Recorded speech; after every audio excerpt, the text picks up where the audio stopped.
যখন আপনার ছেলে পাস করে আপনি মিষ্টি বিতরণ করেন। তো আজকে বাজেট পাস হয়েছে, আমাদের দায়িত্ব মিষ্টি বিতরণ করা। আপন মানুষ পরিবারে কেউ মারা গেলে আমরা তাকে দাফন করে দিই। বাজেট যেহেতু পাস হয়ে গেছে, বিষয়বস্তুটাকে দাফন করা যেতে পারে। আমি ঘুম যাব এই আশা করতে করতে যে আপা যেন খালি হাতে চায়না থেকে ফিরে না আসে, না হলে খবর আছে, খবর আপার নেই, শুধু আপার না, খবর আপনার আছে, খবর আমার আছে। ডক্টর আহসানুল আলম পারভেজ, আপনার কাছে যেতে চাই। আমরা দেখলাম যে কোনো রকম কাটছাট ছাড়াই মোটামুটি বলা যায় যে মোটা দাগে যা ছিল সেই বাজেটটি পাশ হলো সংসদে 7,95,000 কোটি টাকার। আপনি জানেন এর মধ্যে দুটি সুবিধা যেটি ছিল যে 15% দিয়ে কালো টাকা সাদা করার সুযোগ, অর্থাৎ অপ্রদর্শিত আয় প্রদর্শনের যে সুযোগ সেটি বহাল আছে, এবং এমপিদের মাননীয় সংসদ সদস্যরা যে শুল্কমুক্ত গাড়ি নিয়ে আসতে পারবেন সেটিও রাখা হয়েছে। আমরা যেটি প্রত্যাশা করেছিলাম সেই প্রত্যাশার জায়গা আসলে কতটা পৌঁছাতে পারবে এই বাজেটে? আপনার মাধ্যমে আপনার কোটি দর্শককে সালাম, শুভেচ্ছা দিয়ে শুরু করছি। আপনি একটু জটিলভাবে প্রশ্ন করেছেন, আমি সহজ সরলভাবে উত্তর দেব। প্রথম কথা হচ্ছে, আপনার থেকে অনুমতি নিয়ে আমি বলবো, যখন আপনার ছেলে পাস করে আপনি মিষ্টি বিতরণ করেন। তো আজকে বাজেট পাস হয়েছে, আমাদের দায়িত্ব মিষ্টি বিতরণ করা। অথবা আপন মানুষ পরিবারে কেউ মারা গেলে আমরা তাকে দাফন করে দিই। বাজেট যেহেতু পাস হয়ে গেছে, বিষয়বস্তুটাকে দাফন করা যেতে পারে। তারপরেও যেহেতু এটা জনস্বার্থের বিষয়, আমাকে প্রথম পজিটিভলি এটা বলতে হচ্ছে যে এবারের বাজেট গরিব মানুষকে খাইয়ে পরিয়ে বাঁচিয়ে রাখার জন্যই বাজেট একটা চেষ্টা ছিল।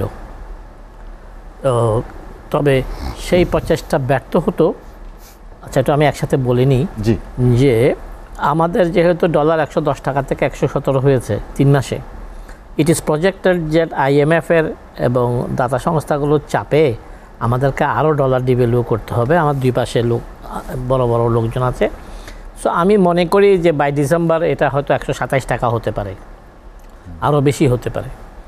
তাহলে এই কনজিউমার আইটেম আমরা যেগুলো গরিবের জন্য ইম্পোর্ট করব, এমনি বিশ্বব্যাপী ইনফ্লেশন, জিনিসের দাম বাড়ছে, আমরা এরপরে আমাদের ইম্পোর্ট কস্ট আরও বেশি বাড়বে।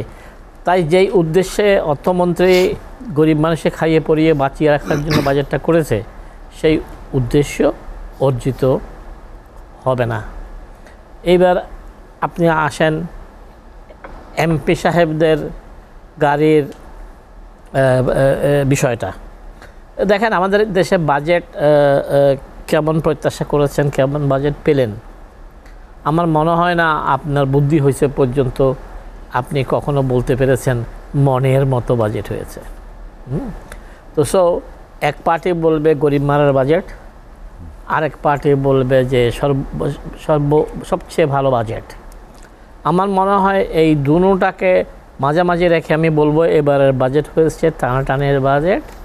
আর এবারের বাজেটে অপ্রত্যাশিতভাবে কিছু ক্ষমতাশীল ছিনতাইকারী কিছু সুযোগ সুবিধা ছিনতাই করে নিয়েছে।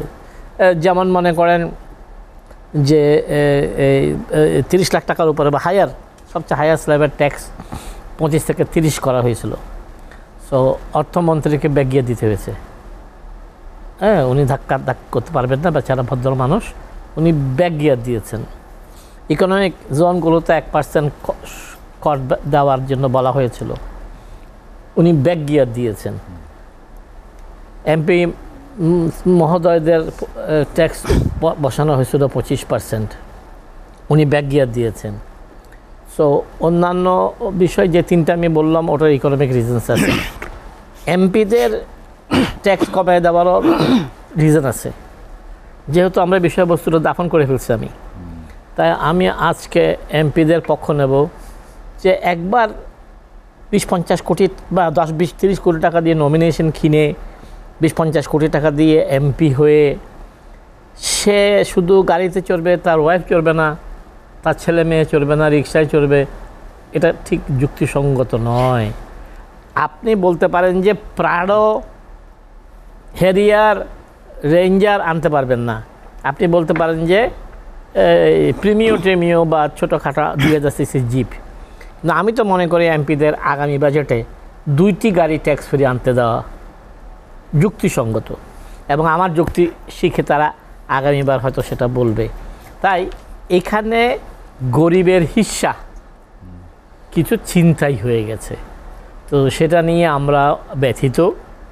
কিন্তু বাজেট তো পাস হয়েছে, আজকে আপনার এখানে এসে মিষ্টি মুখ করানো উচিত ছিল আপনার আমাদেরকে।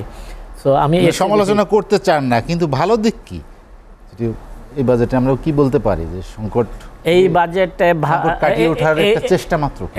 এই বাজেটের ভালো দিক কি? এই বাজেটের ভালো দিক আছে, যেমন এই বাজেটে বেশি বেশি করে চুরি করার জন্য বাজেটের সাইজকে খুব বড় করতে দেওয়া হয়নি। 35,000 crore বৃদ্ধি পেয়েছে। এই খারাপ দিক আরও আছে, নিয়ত ভালো পরিণতি খারাপ। এটা যে আপনি ইনফ্লেশন সামথিং অ্যারাউন্ড 6.8 ধরে রাখবেন, এটা আমি দিনের বেলাতেও চিন্তা করি না। আমি তো একজন সাধারণ অর্থনৈতিক ছাত্র। তো আপনার একইভাবে আপনার জিডিপি গ্রোথ ওইটাও স্বপ্নীল।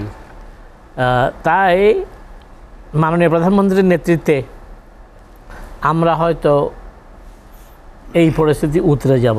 প্রধানমন্ত্রী শুনতেছেন, আমি প্রধানমন্ত্রীকে তেল দিচ্ছি না, আপাকে আমি তেল দেই না। আপা এই যে চায়না যাচ্ছেন, এই যে এমন তো হতে পারে চায়না অভাবনীয়ভাবে আমাদেরকে টাকা দেবে এবং আমাদের চায়নার লোনকে রিশিডিউল করে দেবে। তাহলে আমরা নিঃশ্বাস ফেলার সময় পাবো। এই যে অর্থনীতি যে ডিক্লাইনিং, সংকটও বলবো না, পতনশীলও বলবো না, আমি বলতে চাই it is a descending economy. ওইটার থেকে হয়তো আমরা কিছু সময় পাবো ঘুরে দাঁড়াতে, শ্রীলঙ্কার মতো। এটা তো বাজেটের অংশ না, এটি তো রাজনৈতিক নেতৃত্বের, এটা আমি বলবো বিদেশি সাহায্য, দক্ষতা। জি, বিদেশি সাহায্য। তো এই মুহূর্তে আজকের আপনার এই মুহূর্তে আমি ঘুম যাব এই আশা করতে করতে যে আপা যেন খালি হাতে চায়না থেকে ফিরে না আসে। না হলে খবর আছে, খবর আপার নেই, শুধু আপার না, খবর আপনার আছে, খবর আমার আছে, খবর মেহনতি মানুষের আছে, খবর এদেশের আছে। তো সেই জন্য আমরা চাই না আমাদের ব্যবসা বাণিজ্য, এনারা এত কষ্ট করে শিপ আনেন, কাটেন, চাকরি সৃষ্টি করেন, ওনারা ট্রেডিং করেন, আমরা চাই না সব মাটিতে শুয়ে যাক।